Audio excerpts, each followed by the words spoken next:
about it. This stuff now is just sitting there. We don't have anywhere near enough of the sotrovimab. No, we don't. Some of these other things, I mean, you know, the FDA approved this Merck pill, and honestly, you know, you look at that data, yikes, yikes. And yet that is going and they're pushing. And yet this, they're somehow, you know, kind of going to war with. I wonder what's so special about this that they're doing this. So it's just sitting there. And you're hearing from people in real life who this Omicron wave have been infected, got it, and did better. You hear from clinicians who are applying this to patients and having good results. Now, if you did a clinical trial, who knows what percentage the efficacy with Omicron? I don't know. I can't tell you that. But I can tell you when I see patients, when we have reports from our medical people saying patients have done well with this in this current Omicron cycle, I'm going to put weight into that and want to help other people. And I'm not just going to say, okay, because there was one lab-based study in vitro, that therefore we just have to turn a blind eye to what's actually happening in the real world. And so this is a lesson as to why you should not have the government controlling medication in this 100%. Country. I bought sotrovimab, but then the feds did an exclusive deal with them, so I can't do it. I would be using some of our resources to make sure this stuff was available. People could use it or not do it. It's their decision.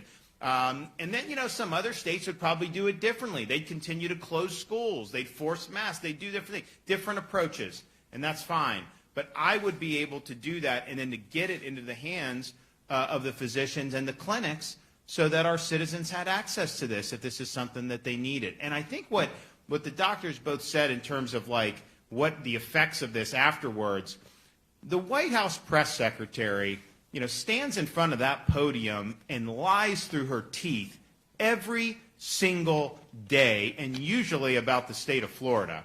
The other day she said Florida hasn't done enough to get schools open. Are you kidding me?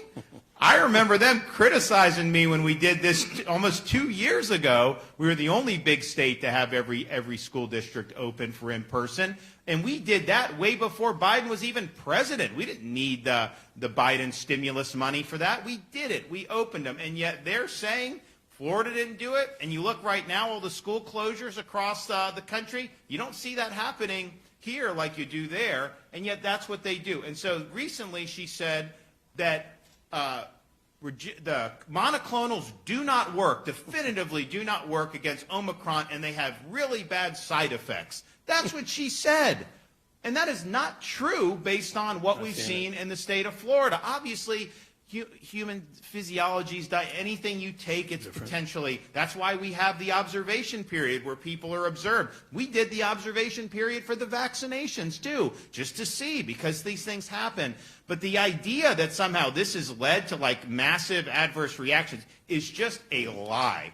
And it is a lie designed to buttress politically a position that they have taken, which is just indefensible as a matter of policy, as a matter of basic decency for people. And so, yes, I understand up there, their whole rationale, you know, when they do those press conferences, to prop up the regime. I get it. But you can only lie so much. And you know what? People don't believe the lies because they understand how ridiculous it is. So we have people here who wanted the treatment. They're being denied because of the heavy-handed government.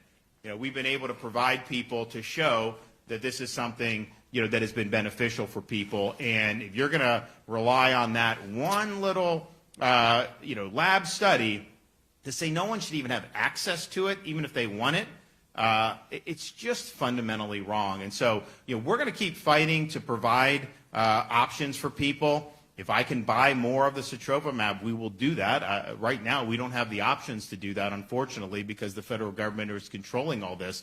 But good Lord, I mean, this is just wrong. And to do it late at night on a Monday and leave people twisting in the wind and not being able to satisfy appointments that they had already been given, that's not the way you treat people. That's not what we want to see in the state of Florida. And so this is a big mistake, what they've done. Obviously, they've got a lot of other problems. I mean, let's just be honest. This has not been, you know, a great show over the last year.